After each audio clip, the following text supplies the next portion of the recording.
Before we actually get on with the video, Link and myself are being nominated for the best old school RuneScape content creators. It's an amazing thing. I can't believe we're even up there. Big thanks to you guys for voting for us to even put us in that position. But we need your help one last time if we are going to secure that. But we are up there with some amazing people. So if you do feel like we deserve it, chuck us a vote. If not, vote for whoever you feel deserves it. And we'll see you in the video. RuneScape, the game that I feel that literally everyone has heard of. Even if you've never played it, you definitely had that friend who's played it or know someone who had that kick-ass RuneScape account from way back in grade school. Even my parents knew the game pretty well, you know, when they were yelling at me to get off Runescape to come eat my dinner. Let's just say you've never really truly lived and played RuneScape if your parents never threatened to turn off the router as you were trying to wrap something up on RS. But what I'm trying to get at is no other game hit as hard as RuneScape did. The sense of friendship, the excitement of exploring and figuring out new activities, and the rush of leveling your skills as a child are unparalleled in the gaming world. So I'm going to give a fair warning in this video and mention that this is an extremely nostalgic video, and someone watching this video will most definitely become extremely drawn back into RuneScape and probably be addicted, and for that, I'm sorry. Really. So today we will discuss the iconic ways of making money from the incredibly early days of RuneScape 2. The days where the average player base was like 12, MySpace was the next big thing, and when Green Day was the coolest band in the world after releasing American Idiot. But before we actually discuss some of these methods, let's first take off the dream gear and dress the part. The typical noob rocking the defense Ammy. Yeah, that is so much better. So for the first method, we're starting off in Draenor. The method is Lawrunning, a very easy and effective way for new players to start earning some coin without literally having any stats.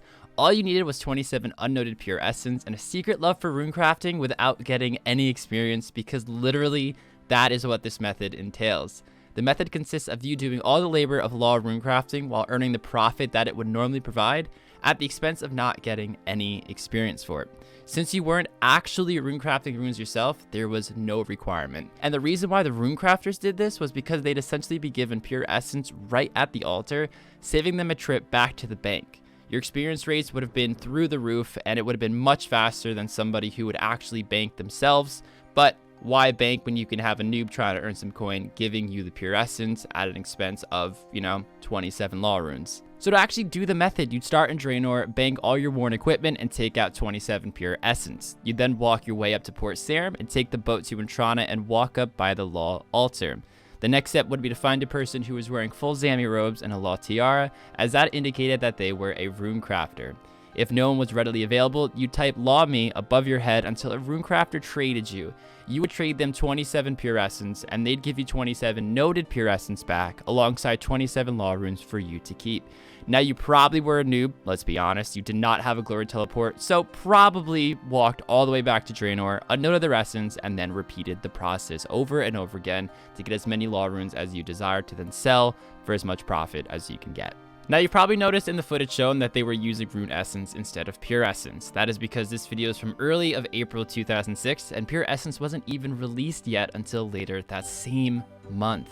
And this actually propels us right into the next topic, mining pure essence. So for all my OSRs players out there, you will know that mining pure essence in terms of a moneymaker is a huge thing of the past, and you never see anybody do it. That is because they come in at 2 GP each. They are incredibly cheap. But if we go back several years, I'm talking well over a decade, pure essence used to actually have a pretty big price tag, and runecrafters would pay a pretty price for them. So let's take a look at the prices from 2006. So considering they sold at a price of 95 to 110 GP each, and the only requirement was the Rune Mysteries quest and 30 mining, it was a really quick way for the low-level players to make their first few 100k. The method was as easy as grabbing your pickaxe and starting in the Varrock West Bank. You'd run to the magic shop, use the teleport option in Aubrey, mine the essence, walk back to the Varrock Bank, and repeat. Slightly more advanced players with 66 magic would of course be doing this in Yanil, teleporting through the magic guild while also using the runecrafting pouches, but of course people who normally have these things unlocked could definitely make better money doing other activities. By far one of the most nostalgic moneymakers on the list that I can confirm has been done by most players in the early days at some point in the RuneScape career is picking and spinning Flax, specifically in Seers Village. It consisted of starting out in Seers Bank, walking to the Flax field just north, picking a full inventory, heading to the spinning wheel and creating them all into bowstrings, and then walking back to the bank to bank them all, and then to repeat the process all over again. With a very low requirement of only 10 crafting, it was a great alternative to spending money to gain a lot of the early crafting levels and instead make a slight profit off of these early crafting levels. The price of these bowstrings of early 2007 went for 150 to 200 GP each, and they were sold and bought in the same bank you'd bank for doing this method, which made it very easy for players to cash in relatively quickly. So back before we had grimy herbs, we had this little thing called units, which is actually short for unidentified herbs.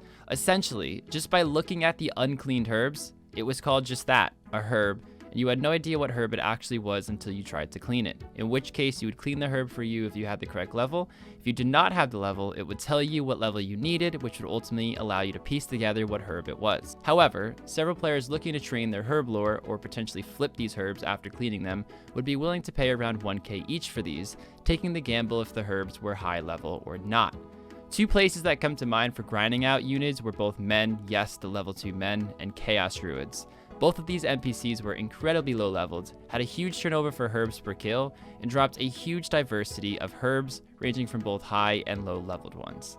It wasn't that hard to gather 100 to 200 of these unidentified herbs, gain some valuable combat experience in the process, and make a quick buck to train that skill you've always wanted or buy that gear you've had your eyes on for quite a while. Now I can go on and on about some super nostalgic skilling methods because the list would seriously be endless. But no skilling moneymaker was as popular as woodcutting, and I am specifically talking about yews here. Picture the days you were longing to join the crew that was chopping yews, hearing about all the money they're making. You check the Rune HQ and see that yews were going for a max of 350 coins each. You probably grinded willows and drainer only to realize the goal of 60 woodcutting was much harder than you previously expected. Then when you finally got members, you found out there were much better places to chop these trees like Sears Village and the Grand Tree. Then you heard about magic trees, and you probably laid the axe down because having a skill in the 70s just seemed way too near impossible. So big bones are the best free-to-play bones that there are, and because of that, people are willing to pay quite a bit for them, at least from a noob perspective that is. Hill Giants were a free-to-play hotspot, and still are to be honest, and they are a place for people to train their prayer and to also collect as many big bones as they could get to sell later on.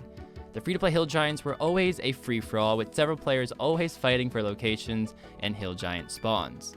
For many players, they'd collect a full inventory of bones and bank them all in bulk, and that is exactly what I did with every single account I made. I would always train my stats with the intention of grinding out Hill Giants to get my skills in the 40s. Dragons were and always will be a fantastic moneymaker, but back in the early days of RuneScape, when inflation hasn't completely consumed the game, making 300k an hour was considered fantastic, and blue dragons always provided. I remember going on the hunt for that awful dusty key that in reality is so easy to get, but my 11-year-old brain somehow made something so easy extremely difficult. And for pure nostalgia, the background music, the original music on this video is Usher and Lil Jon, yeah. Now I can't play it, but we all know it's going to be stuck in your head. Taverley Dungeon is by far the most nostalgic place for me, but places like the Heroes Guild and the Ogre Enclave definitely are up there for a lot of people as well. The method was extremely easy, as it was just killing the dragons, picking up the hides, the bones, and banking them, and then selling them later on for a massive, massive profit. And who remembers the days where we used to dream about using this damn pipe for our Blue Dragon adventures? I remember I tried to grind it out so many times, and every time I failed miserably. Couldn't quite get rid of that dusty key, guys. Couldn't quite get rid.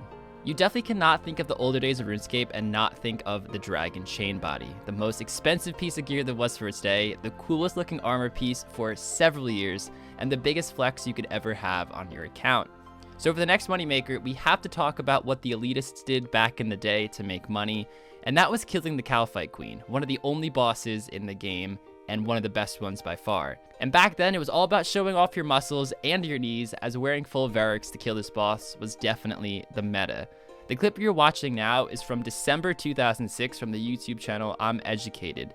The video link is down in the description, as well as all the other videos in this video. The reason I'm giving this one such a huge shout out because I want you all to listen how excited these people are for getting that D-chain drop. First of all, props for having a mic in 2006. That's very, very rare for videos that you find on YouTube for RuneScape.